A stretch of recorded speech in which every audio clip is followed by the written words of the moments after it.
தானியேல் கண்ட சொப்பனம். பாபிலோன் ராஜாவாகிய பெல்ஷாத்சாரின் முதலாம் வருஷத்திலே தானியேல் ஒரு சொப்பனத்தையும் தன் படுக்கையின் மேல் தன் தலையில் தோன்றின தரிசனங்களையும் கண்டான். பின்பு அவன் அந்த சொப்பனத்தை எழுதி காரியங்களின் தொகையை விவரித்தான். தானியேல் சொன்னது, ராத்திரி காலத்தில் எனக்கு உண்டான தரிசனத்திலே நான் கண்டது என்னவென்றால், இதோ வானத்தின் 4 காற்றுகளும் பெரிய சமுத்திரத்தின் மேல் அடித்தது. அப்பொழுது வெவ்வேறு ரூபமுள்ள 4 பெரிய மிருகங்கள் சமுத்திரத்திலிருந்து எழும்பின. முந்தினது சிங்கத்தைப் போல இருந்தது, அதற்கு கழுகின் செட்டைகள் உண்டாயிருந்தது. நான் பார்த்துக் கொண்டிருக்கையில் அதன் இறகுகள் பிடுங்கப்பட்டது. அது தரையிலிருந்து எடுக்கப்பட்டு மனுஷனைப் போல 2 காலின் மேல் நிமிர்ந்து நிற்கும்படி செய்யப்பட்டது. மனுஷ இருதயம் அதற்கு கொடுக்கப்பட்டது. பின்பு கரடிக்கு ஒப்பாகிய வேறே 2ஆம் மிருகத்தை கண்டேன். அது ஒரு பக்கமாய் சாய்ந்து நின்று தன் வாயின் பற்களுக்குள்ளே 3 விலா எலும்புகளை கவ்விக்கொண்டிருந்தது. எழும்பி வெகு மாம்சம் தின்னென்று அதற்கு சொல்லப்பட்டது. அதன் பின்பு சிவிங்கியைப் போல் இருக்கிற வேறொரு மிருகத்தை கண்டேன். அதன் முதுகின் மேல் பட்சியின் செட்டைகள் 4 இருந்தது. அந்த மிருகத்துக்கு 4 தலைகளும் உண்டாயிருந்தது. அதற்கு ஆளுகை அளிக்கப்பட்டது. அதற்கு பின்பு இராத்தரிசனங்களில் 4ஆம் மிருகத்தை கண்டேன். அது கெடியும் பயங்கரமும் மகா பலத்ததுமாயிருந்தது. அதற்கு பெரிய இருப்பு பற்கள் இருந்தது. அது நொறுக்கி பட்சித்து மீதியானதை தன் கால்களால் மிதித்து போட்டது. அது தனக்கு முன்னிருந்த எல்லா மிருகங்களை பார்க்கிலும் வேற்றுருவமாய் இருந்தது. அதற்கு 10 கொம்புகள் இருந்தது. அந்த கொம்புகளை நான் கவனித்திருக்கையில், இதோ அவைகளுக்கு இடையிலே வேறொரு சின்ன கொம்பு எழும்பிற்று. அதற்கு முன்பாக முந்தின கொம்புகளில் 3 பிடுங்கப்பட்டது. இதோ அந்த கொம்பிலே மனுஷ கண்களுக்கு ஒப்பான கண்களும் பெருமையானவைகளை பேசும் வாயும் இருந்தது.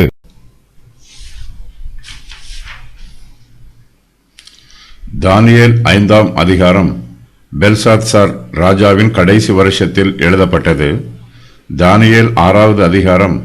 தரியு ராஜாவின் 1ஆம் வருஷத்தில் எழுதப்பட்டது. தானியேல் 7ஆம் அதிகாரம். பெல்சாத்சாரின் 1ஆம் வருஷத்தில் எழுதப்பட்டிருக்கிறது. பெல்சாத்சார் என்னும் பெயருக்கு சத்ருவால் அக்னியின் மீது வைக்கப்பட்டிருக்கிற பேல் என்று பொருள். பேல் என்பது கல்தையருடைய தெய்வம். இந்த தெய்வம் கல்தையருக்கு செழிப்பின் தெய்வமாயிருந்தது. ஆனால் இப்போதோ அது அக்னியிலே அவிந்து போகிறது. தானியேல் 4 மிருகங்களை தரிசிக்கிறார். இந்த மிருகங்கள் 4 ராஜ்யங்களுக்கு அடையாளம். இந்த ராஜ்யத்தார் யூதர்களை ஒடுக்கினார்கள். தானியேல் இந்த தரிசனத்தை கண்ட சூழ்நிலையும் இந்த அதிகாரத்தில் எழுதப்பட்டிருக்கிறது. தானியேல் தன் படுக்கையின் மேல் படுத்திருக்கிறார். அவர் அயர்ந்த நித்திரையில் இருக்கிறார். அப்போது அவருடைய தலையில் இந்த தரிசனங்கள் தோன்றிற்று. கர்த்தர் சில சமயங்களில் தம்முடைய சிந்தையை மனுஷருக்கு வெளிப்படுத்துகிறார். மனுஷர் நித்திரையாய் இருக்கும்போது கர்த்தர் அவருடைய மனதில் தம்முடைய சித்தத்தையும் விருப்பத்தையும் வெளிப்படுத்துகிறார். கன நித்திரை மனுஷர் மேல் இறங்கி அவர்கள் படுக்கையின் மேல் அயர்ந்திருக்கையில் அவர் ராக்காலத்து தரிசனமான சொப்பனத்திலே மனுஷருடைய செவிக்கும் தாம் செய்யும் காரியத்தை வெளிப்படுத்தி அதை அவர்களுக்கு வரும் தண்டனையினாலே முத்திரை போட்டு மனுஷன் தன்னுடைய செய்கையை விட்டு நீங்கவும் மனுஷருடைய பெருமை அடங்கவும் செய்கிறார். யோபு 33:15 முதல் 17 வரை. தானியேல் நித்திரையை விட்டு எழுந்திருந்து தான் கண்ட சொப்பனத்தை ஒரு புஸ்தகத்தில் எழுதுகிறார். பாபிலோன் தேசத்திலே தன்னோடு கூட சிறையிருப்பில் இருக்கிற இஸ்ரவேல் வம்சத்தாருக்கு தான் கண்ட சொப்பனங்களுடைய காரியங்களின் தொகையை விவரிக்கிறார். இஸ்ரவேல் வம்சத்தார் தானியேல் கண்ட சொப்பனத்தையும் காரியங்களின் தொகையையும் பத்திரமாக பாதுகாக்க வேண்டும். அதை தங்களுடைய பின் சந்ததியாருக்கு எடுத்துச் சொல்ல வேண்டும். கர்த்தர் தானியேலுக்கு சொப்பனத்திலே வெளிப்படுத்தினது எல்லாமே ஏற்ற காலங்களில் நிறைவேறும். அதை இஸ்ரவேல் வம்சத்தாரும் அவருடைய சந்ததியாரும் பிரத்யட்சமாய் காண்பார்கள். இஸ்ரவேல் வம்சத்தார் அந்நிய தேசத்து சிறையிருப்பில் இருக்கிறார்கள். அவர்கள் தங்கள் சொந்த தேசத்திற்கு திரும்பி வருவார்கள். அங்கே குடியேறுவார்கள். அதன் பின்பு அவர்களுக்கு பாடுகளும் உபத்திரவங்களும் வராது என்றும் சகலமும் சம்பூர்ண ஆசீர்வாதமாய் இருக்கும் என்றும் அவர்கள் தங்கள் மனதிலே நினைத்துக் கொண்டிருக்கிறார்கள். எரேமியாவும் எசேக்கியேலும் இஸ்ரவேல் வம்சத்தார் கானான் தேசத்திற்கு திரும்பி வரும்போது அங்கே அனுபவிக்கப் போகிற ஆசீர்வாதங்களை தீர்க்க தரிசனமாய் சொல்லி இருக்கிறார்கள் என்று யூதர்கள் நம்புகிறார்கள். கர்த்தரோ தானியேல் தீர்க்கதரிசியின் மூலமாய் இஸ்ரவேல் வம்சத்தாருக்கு புதிய செய்தியை சொல்லுகிறார். அவர்கள் சிறையிருப்பில் இருந்து திரும்பி வந்து கானான் தேசத்திலே மறுபடியும் குடியேறும்போது அவர்களுக்கு உபத்திரவங்களும் வேதனைகளும் உண்டாகும். இதுவே கர்த்தர் தானியேல் மூலமாய் இங்கு சொல்லுகிற எச்சரிப்பின் செய்தி. தானியேல் ராத்திரி காலத்திலே தனக்கு உண்டான தரிசனத்தில் தான் கண்டதை இங்கு எழுதுகிறார். வானத்தின் 4 காற்றுகளும் பெரிய சமுத்திரத்தின் மேல் அடிக்கிறது. இந்த காற்று புயல் காற்று போல வலுவாக இருக்கிறது. இந்த 4 காற்றுகளும் சமுத்திரத்தின் மேல் தனித்தனியாக அடிக்கிறது. ராஜ்யத்தின் ஆட்சியை பிடிப்பதற்கு பிரபுக்கள் மத்தியிலே உண்டாகும் போட்டிகளுக்கும் சண்டைகளுக்கும் இந்த 4 காற்றுகளும் அடையாளம். இந்த 4 காற்றுகளும் தங்களுக்குள் சண்டை போட்டுக்கொண்டு தங்கள் 4வரில் யார் பெரியவன் என்பதையும் யார் பலத்தவன் என்பதையும் தீர்மானிக்க முயற்சி பண்ணுகிறது. தேசங்களின் ராஜாக்கள் இதன் நிமித்தமாகவே சண்டை போட்டுக் கொள்ளுகிறார்கள். தங்களுக்குள் யார் பெரியவர்கள் என்பதை நிரூபிப்பதற்காக தேசங்கள் யுத்தம் பண்ணுகிறது. யுத்தம் பண்ணும்போது யுத்த களத்திலே சந்தடி அதிகமாய் இருக்கும். காற்று பலமாய் அடிப்பது போல யுத்தங்களும் பலமாய் நடைபெறும். யுத்த வீரர்கள் முரட்டுத்தனமாக யுத்தம் பண்ணுவார்கள். தானியேல் தனக்கு உண்டான தரிசனத்திலே வெவ்வேறு ரூபமுள்ள 4 பெரிய மிருகங்கள் சமுத்திரத்தில் இருந்து எழும்புவதை காண்கிறார்.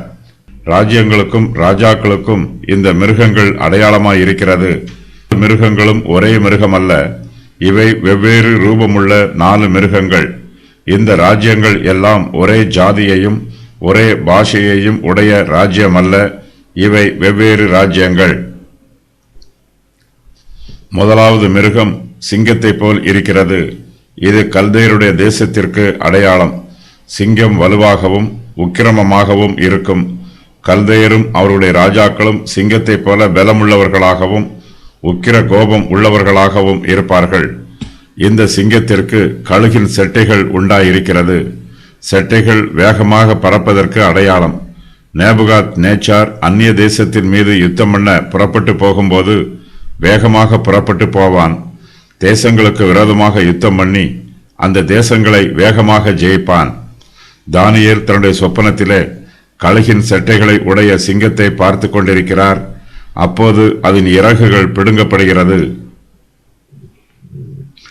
பாபிலோன் தேசத்திற்கு கீழே ஏராளமான சிறிய தேசங்கள் அடிமைகளாக இருக்கிறார்கள். அவர்கள் பாபிலோன் ராஜாவுக்கு கப்பம் கட்டுகிறார்கள். அவ்வாறு கப்பம் கட்டின ராஜ்யங்கள் இனிமேல் கப்பம் கட்டாமல் பாபிலோனுக்கு விரோதமாக கலகம் பண்ணுவார்கள். ஆகையினால் அந்த சிங்கம் தரையில் இருந்து எடுக்கப்பட்டு மனுஷனைப் போல 2 காலின் மேல் நிமிர்ந்து நிற்கும்படி செய்யப்படுகிறது. இந்த சிங்கத்திடமிருந்து அதன் சிங்க இருதயம் எடுக்கப்படுகிறது. அதற்கு பதிலாக அந்த சிங்கத்திற்கு மனுஷ இருதயம் கொடுக்கப்படுகிறது. மனுஷன் சிங்கத்தைப் போல பலமுள்ளவன் அல்ல, மனுஷன் பலவீனமானவன். பாபிலோன் ராஜ்யம் ஒரு காலத்தில் சிங்கத்தைப் போல பலமுள்ளதாயிருந்தது. இப்போதோ அது மனுஷனைப் போல பலவீனமாயும் கோழையாயும் இருக்கிறது. தானியேல் தன்னுடைய சொப்பனத்தில் 4 மிருகங்களை காண்கிறார். முதலாவதாக சிங்கத்தைப் போல ஒரு மிருகத்தை பார்த்தார். அதன் பின்பு கரடிக்கு ஒப்பாகிய வேறே 2ஆம் மிருகத்தை காண்கிறார். இந்த மிருகம் பெர்ஷிய ராஜ்யத்தை குறிக்கும். கரடி சிங்கத்தைப் போல வலுவானது அல்ல, ஆனாலும் ஆபத்தானது. பெர்சிய தேசத்தார் பாபிலோன் தேசத்தாரைப் போல வலுவானவர்கள் அல்ல, கொஞ்சம் தாராள குணமுள்ளவர்கள், அதே வேளையில் ஆபத்தானவர்கள். இந்த கரடி ஒரு பக்கமாய் சாய்ந்திருக்கிறது. அது சிங்கத்திற்கு எதிராக சாய்ந்து நிற்கிறது. அது சீக்கிரத்தில் சிங்கத்தை மேற்கொள்கிறது.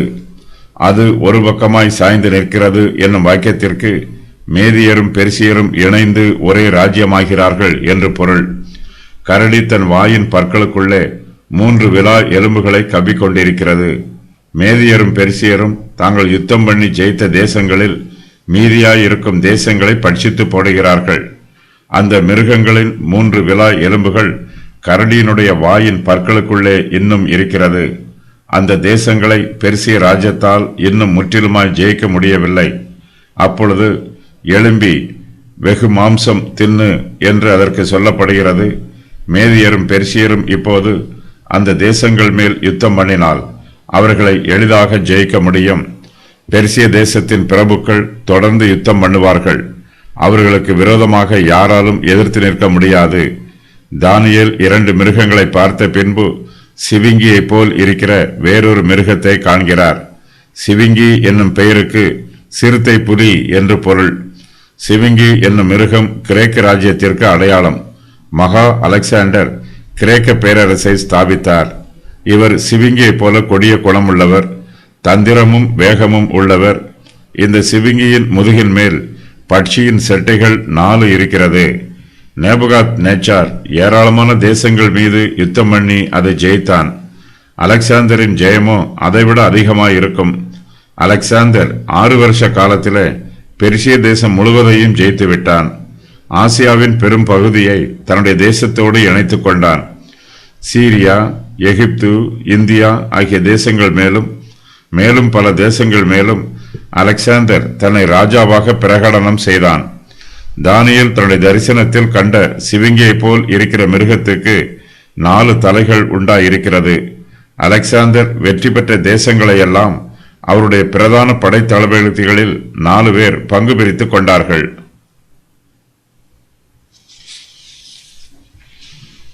மகா அலெக்சாந்தரின் படை தளபதிகளில் ஒருவராகிய செலுக்கூஸ் நிகனோர் என்பவர் பெரிய ஆசியாவை தன்னுடைய பங்காக எடுத்துக்கொண்டார். மற்றொரு தளபதியான பொர்டிகாஸ் என்பவரும் அவருக்கு பின்பு அந்திகோனாஸ் என்பவரும் சின்ன ஆசியாவை தங்களுடைய பங்காக எடுத்துக்கொண்டார்கள். கேசாண்டர் என்னும் தளபதி மக்கதோனியாவையும் தால்மேயஸ் என்னும் தளபதி எகிப்து தேசத்தையும் தங்கள் பங்காக பிரித்து கொண்டார்கள். மகா அலெக்சாந்தரின் 4 தளபதிகளும் சிவிங்கியின் 4 தலைகளுக்கு அடையாளமாய் இருக்கிறார்கள். அந்த 4 தலைகளுக்கும் ஆளுகை அளிக்கப்பட்டது. அலெக்சாந்தரின் 4 தளபதிகளும் கிரேக்க சாம்ராஜ்யத்தை 4 பங்காக பிரித்து ஆளுகை செய்கிறார்கள். தானியேல் அதற்கு பின்பு தரிசனங்களில் 4ஆம் மிருகத்தை காண்கிறார். அது கெடியும் பயங்கரமும் மகா பலத்ததுமாயிருக்கிறது. இந்த மிருகம் எந்த ராஜ்யத்தை குறிக்கும் என்று வேத பண்டிதர்கள் வெவ்வேறு விளக்கங்களை சொல்லுகிறார்கள். 4ஆம் மிருகம் ரோம பேரரசை குறிக்கும் என்பது வேத பண்டிதர்கள் சிலரின் விளக்கம். இந்த ராஜ்யத்தில் Italy, France, Spain, Germany, Britain, Sarmatia, Pannonia, Asia, கிரேக்கம், எகிப்து ஆகிய 10 தேசங்கள் உள்ளன. தானியேல் தரிசனத்தில் கண்ட 4ஆம் மிருகத்திற்கு பெரிய இருப்பு பற்கள் இருக்கிறது. அதற்கு 10 கொம்புகளும் இருக்கிறது. இந்த 10 தேசங்களும் அதன் 10 கொம்புகளாகும். தானியேல் தரிசனத்தில் கண்ட 4ஆம் மிருகம் நொறுக்கி பட்சிக்கிறது. மீதியானதை தன் கால்களால் மிதித்து போடுகிறது. அது தனக்கு முன் இருந்த எல்லா மிருகங்களை பார்க்கிலும் வேற்றுருவமாய் இருக்கிறது. தானியேல் அந்த கொம்புகளை கவனித்துக் கொண்டிருக்கிறார். அப்பொழுது அந்த கொம்புகளுக்கு இடையில் வேறொரு சின்ன கொம்பு எழும்பிற்று. அதற்கு முன்பாக முந்தின கொம்புகளில் 3 பிடுங்கப்பட்டது. ஆசியா, கிரேக்கு தேசம், எகிப்து தேசம் ஆகிய 3 தேசங்களும் பிடுங்கப்பட்டு தர்கிஷ் தேசமாக எழும்பிற்று. இது துருக்கி தேசம் என்று அழைக்கப்படுகிறது. இந்த துருக்கி தேசமே 4ஆம் மிருகத்தின் தலையில் எழும்பின சின்ன கொம்பு என்று வேத பண்டிதர்கள் சொல்லுகிறார்கள். 4ஆம் மிருகம் ரோம பேரரசை குறிக்காமல் அது சீரிய பேரரசை குறிக்கும் என்று வேத பண்டிதர்களில் சிலர் சொல்லுகிறார்கள். செலுக்கியரின் குடும்பத்தார் சீரிய ராஜ்யத்தை ஸ்தாபித்தார்கள். இவர்கள் யூதர்களை ஒடுக்கி அவர்களை அதிகமாய் துன்பப்படுத்தினார்கள். யோசபஸ், மக்கபியர் ஆகியோரின் சரித்திரங்களில் செலுக்கியரின் ஆட்சியை பற்றியும் அவர்கள் யூதர்களை துன்பப்படுத்தியது பற்றியும் எழுதப்பட்டிருக்கிறது. சீரியரின் சேனைகள் பெரிய இருப்பு பற்களைப் போல இருக்கிறார்கள். இவர்கள் இந்த இருப்பு பற்களினால் கர்த்தருடைய ஜனத்தை நொறுக்கி பட்சித்து போட்டார்கள். யூதர்களில் மீதியானவர்களை அவர்கள் தங்கள் கால்களால் மிதித்து போட்டார்கள். தானியேல் கண்ட 4ஆம் மிருகத்தின் 10 கொம்புகள் என்பது சீரிய தேசத்தை ஆட்சி செய்த 10 ராஜாக்களை குறிக்கும் என்று வேத பண்டிதர்கள் விளக்கம் சொல்லுகிறார்கள். 10 கொம்புகளுக்கு இடையிலே வேறொரு சின்ன கொம்பு எழும்பிற்று. இந்த சின்ன கொம்பு என்பது அந்தியோகஸ் எப்பிபேனஸை குறிக்கும் என்பது வேத பண்டிதர்களின் விளக்கம். இவன் சீரிய பேரரசின் 10 ராஜாக்களில் கடைசியாக வருபவன். அந்தியோகஸ் எப்பிபேனஸ் தனக்கு முன்பு இருந்த 3 ராஜாக்களை அழித்துவிட்டு சீரிய தேசத்திற்கு ராஜாவானான். இவன் அதிக திறமையும் சாதுரியமும் ஞானமும் உள்ளவன். ஆகையினால் அந்த சின்ன கொம்பிலே மனுஷ கண்களுக்கு ஒப்பான கண்களும் பெருமையானவைகளை பேசும் வாயும் இருப்பதை தானியேல் தரிசிக்கிறார். தானியேல் ஒரு சொப்பனத்தையும் தன் படுக்கையின் மேல் தன் தலையில் தோன்றின தரிசனங்களையும் கண்டார். பெல்ஷாத்சாரின் ராஜ்யபாரத்தின் காலத்தில் தானியேல் 2 தரிசனங்களை கண்டார். நேபுகாத் நேச்சார் 2 சொப்பனங்களை கண்டான். தானியேல் 6வது அதிகாரத்தில் கூறப்பட்டிருக்கும் நிகழ்ச்சிகளுக்கு 3 வருஷங்களுக்கு முன்பாக தானியேல் இந்த தரிசனத்தை கண்டார். இந்த அதிகாரம் அரமாயிக்கு பாஷையில் எழுதப்பட்டிருக்கிறது. இத்துடன் அரமாயிக்கு பாஷையில் எழுதப்பட்ட தானியேலின் பகுதி நிறைவு பெறுகிறது. தானியேலின் புஸ்தகம் எபிரேய பாஷையிலும் அரமாயிக் பாஷையிலும் எழுதப்பட்டிருப்பதனால் இதன் ஒரு பகுதி இஸ்ரவேல் தேசத்தாருக்கும் மற்றொரு பகுதி புறஜாதி தேசத்தாருக்கும் எழுதப்பட்டிருப்பதாக ஒரு சிலர் கூறுகிறார்கள். ஆனால் இந்த கருத்துக்கு வேதாகமத்தில் ஆதாரம் எதுவும் இல்லை. தானியேலின் தரிசனங்கள் அனைத்துமே கடைசி நாட்களில் புறஜாதியாருக்கும் யூதருக்கும் நேரிடப் போகும் சம்பவங்களாகும். தானியேலின் தரிசனத்தில் பல அடையாளங்களும் வருகின்றன. இவற்றின் வியாக்கியானம் தானியேல் 7:17 முதல் 27 வரை உள்ள வசனங்களில் கூறப்பட்டிருக்கிறது. இந்த தரிசனத்தில் கூறப்பட்டிருக்கும் ராஜ்யங்களும் தானியேல் 2வது அதிகாரத்தில் கூறப்பட்டிருக்கும் ராஜ்யங்களும் ஒரே ராஜ்யங்களாகும். இந்த தரிசனத்தில் கூடுதலாக ஒரு சில விவரங்கள் சேர்க்கப்பட்டுள்ளது. தானியேல் 2வது அதிகாரத்தில் நேபுகாத் நேச்சார் புறஜாதி ராஜாவாக வர்ணிக்கப்பட்டிருக்கிறான். இவனுடைய காலத்தில் இருந்து இயேசு கிறிஸ்துவின் 2ஆம் வருகையின் காலம் வரையிலும் தானியேல் 2வது அதிகாரத்தில் கூறப்பட்டிருக்கிறது. ஒரு பெரிய சிலையாக இந்த சம்பவங்கள் எல்லாம் வர்ணிக்கப்பட்டுள்ளது. இது மனுஷருடைய பார்வையில் காணப்படும் விளக்கமாகும். தானியேல் 7வது அதிகாரத்தில் இதே ராஜ்யங்களை பற்றியே கூறப்பட்டிருக்கிறது. ஆனால் இது தேவனுடைய பார்வையில் காணப்படுகிற விளக்கமாகும். இந்த தரிசனத்தில் தானியேல் பெரிய மிருகங்களை காண்கிறார். காற்றுகள் என்பது யுத்தம், கலகம், தேவனுடைய நியாய தீர்ப்புகள் ஆகியவற்றுக்கு அடையாளமாகும். பெரிய சமுத்திரம் என்பது ஜனங்களுக்கு அடையாளமாகும். மிருகங்கள் என்பது ராஜ்யங்களுக்கும் அவற்றின் ராஜாக்களுக்கும் அடையாளமாகும். சிங்கம் என்பது பாபிலோனை குறிக்காது என்று ஒரு சிலர் கூறுகிறார்கள். தானியேல் 4 பெரிய மிருகங்களை சமுத்திரத்தில் இருந்து எழும்புவதாக காண்கிறார். ஆகையினால் இவை தானியேலுக்கு பின்பு வரும் வருங்கால ராஜ்யங்களை குறிக்கும் என்பது இவர்களுடைய விவாதம். ஆனால் தானியேல் 2வது அதிகாரத்தில் கூறப்பட்டிருக்கும் பெரிய சிலை நேபுகாத் நேச்சார் பாபிலோனை ஆளுகை செய்யும் போது இருந்த பாபிலோனை குறிக்கிறது. தானியேல் நேபுகாத் நேச்சாரை பார்த்து பொன்னான அந்த தலை நீரே என்று கூறுகிறார். பாபிலோன் ராஜ்யம் ஏற்கனவே எழும்பிய பின்பு அது பொன்னான தலைக்கு ஒப்பிடப்படுகிறது. அதுபோலவே பாபிலோன் ராஜ்யம் எழும்பிய பின்பு இங்கு அது சிங்கத்தை போல் இருந்த மிருகத்துக்கு ஒப்பிடப்படுகிறது. பாபிலோனின் ராஜா ஒரு சிங்கத்திற்கு ஒப்பிடப்படுகிறார். அந்த சிங்கத்தின் இறகுகள் பாபிலோன் தேசத்தை குறிக்கும். ஏனெனில் பாபிலோன் கழுகுக்கு ஒப்புமையாக கூறப்படுகிறது. இதன் சிறகுகள் நேபுகாத் நேச்சார் விரைவாக சத்துருக்கள் மீது யுத்தம் பண்ணுவதை குறிக்கும்.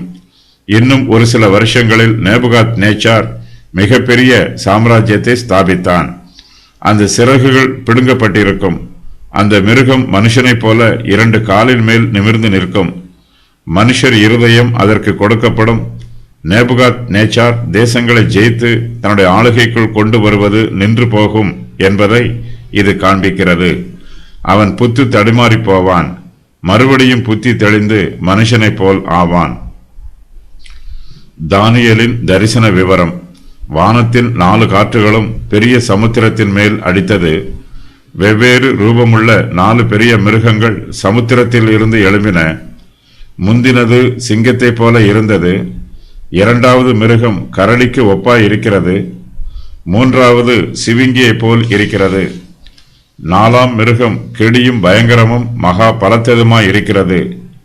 அது நொறுக்கி பட்சித்து மீதியானதை தன் கால்களால் மிதித்து போட்டது. அது தனக்கு முன்னிருந்த எல்லா மிருகங்களை பார்க்கிலும் வேற்றுருவமாய் இருந்தது. அதற்கு 10 கொம்புகள் இருந்தது. அவைகளுக்கு இடையிலே வேறொரு சின்ன கொம்பு எழும்பிற்று. அதற்கு முன்பாக முந்தின கொம்புகளில் 3 பிடுங்கப்பட்டது. அந்த கொம்பிலே மனுஷ கண்களுக்கு ஒப்பான கண்களும் பெருமையானவைகளை பேசும் வாயும் இருந்தது. சிங்காசனங்கள் வைக்கப்பட்டது. நீண்ட ஆயுசுள்ளவர் வீற்றிருந்தார். அவருடைய வஸ்திரம் உறைந்த மலையைப் போல் இருந்தது.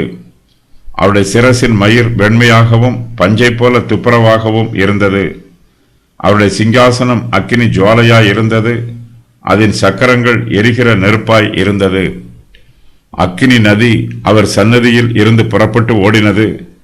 1000 பேர் அவரை சேவித்தார்கள். கோடாகோடி பேர் அவருக்கு முன்பாக நின்றார்கள். நியாய சங்கம் உட்கார்ந்தது. புஸ்தகங்கள் திறக்கப்பட்டது. சின்ன கொம்பு பெருமையான பேச்சுக்களை பேசினது. அந்த மிருகம் கொலை செய்யப்பட்டது. அதன் உடல் அழிக்கப்பட்டு எரிகிற அக்கினிக்கு ஒப்புக் கொடுக்கப்பட்டது. மற்ற மிருகங்களுடைய ஆளுகை அவைகளை விட்டு நீக்கப்பட்டது.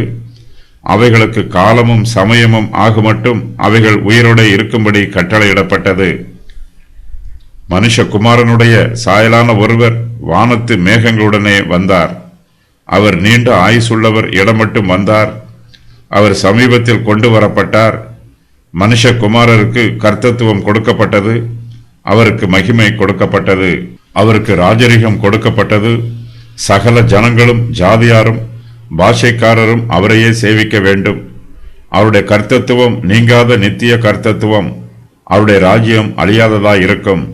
கரடி என்பது மேதிய பெர்சிய தேசத்திற்கு அடையாளமாகும்.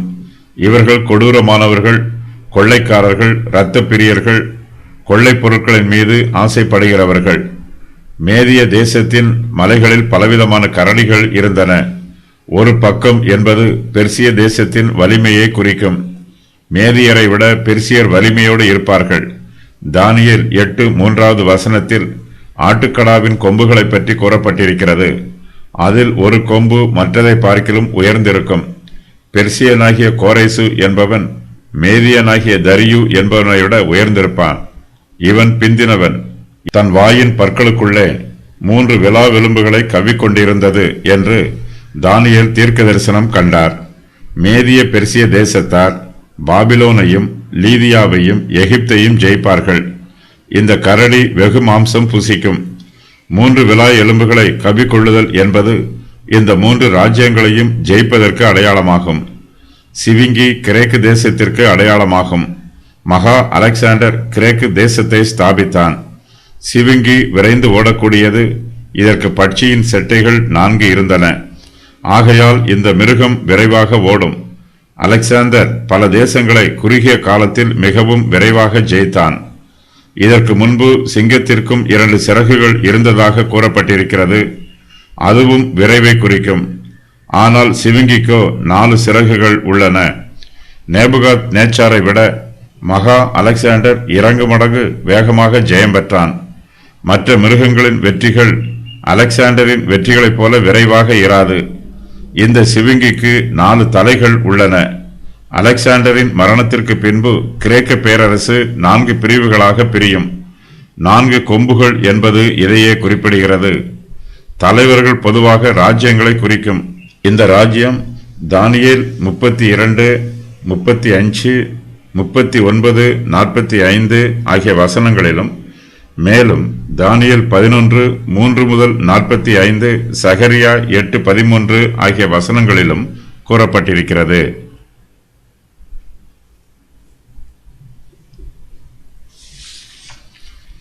நான்காவது ராஜ்யம் அதற்கு முந்தைய ராஜ்யமாகிய கிரேக்கு தேசத்தை தொடர்ந்து வரும். ஆகையினால் இந்த வசனத்தில் அதற்கு பின்பு என்று கூறப்பட்டிருக்கிறது. 4ஆம் மிருகம் பழைய ரோம பேரரசுக்கு அடையாளமாகும். 4 ராஜ்யங்களின் வரிசையில் ரோம பேரரசு 4வதாக வருகிறது. புதிய ஏற்பாட்டில் மட்டுமே ரோம பேரரசின் பெயர் குறிப்பிடப்பட்டுள்ளது. இது கெடியும் பயங்கரமும் மகா பலத்ததுமான மிருகமாகும். பெரிய சிலையில் இதுவே இரும்பாக கூறப்பட்டிருக்கிறது. இந்த மிருகம் மற்ற மிருகங்களை தன் கால்களால் மிதித்து போடும். பாபிலோன், மேதிய பெர்சிய தேசம், கிரேக்கு தேசம் ஆகிய தேசங்களை ரோம பேரரசு கைப்பற்றும். மற்ற மிருகங்களுக்கும் 4வது மிருகத்திற்கும் வித்தியாசம் உள்ளது. மற்ற பேரரசுகளில் மன்னர் ஆட்சி இருந்தது.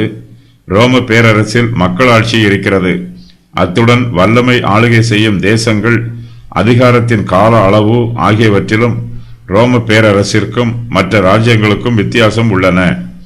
10 கொம்புகள் என்பது கடைசி நாட்களில் உள்ள 10 ராஜ்யங்களை குறிக்கும்.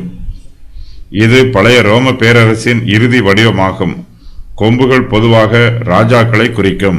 தானியேல் தரிசனம் கண்டபோது கடைசியாக கொம்புகளை பார்க்கிறார். ஆகையினால் இவை இங்கு கடைசியாக கூறப்பட்டிருக்கிறது. அவைகளுக்கு இடையில் வேறொரு சின்ன கொம்பு எழும்பிற்று. 10 கொம்புகள் எழும்பின. அவை முழுவதுமாக வளர்ந்தன. அதன் பின்பு ஒரு சின்ன கொம்பு எழும்புகிறது. இந்த சின்ன கொம்பு முந்தின கொம்புகளில் 3 கொம்புகளை பிடுங்கி போட்டது. சின்ன கொம்பு அந்தி கிறிஸ்துவின் வருகையை குறிக்கும். பிந்திய ரோம பேரரசில் உள்ள 10 ராஜ்யங்களில் 3 ராஜ்யங்களை அந்தி கிறிஸ்து கைப்பற்றுவான். மற்ற ராஜ்யங்கள் யுத்தம் பண்ணாமலேயே அந்தி கிறிஸ்துவின் வசமாகும். அந்த கொம்பிலே மனுஷ கண்களுக்கு ஒப்பான கண்களும் பெருமையானவைகளை பேசும் வாயும் இருந்தது. சின்ன கொம்பு ஒரு மனுஷனாக கூறப்பட்டிருக்கிறது. இவன் தேவனுக்கு எதிராக தூஷண வார்த்தைகளை பேசுகிறான்.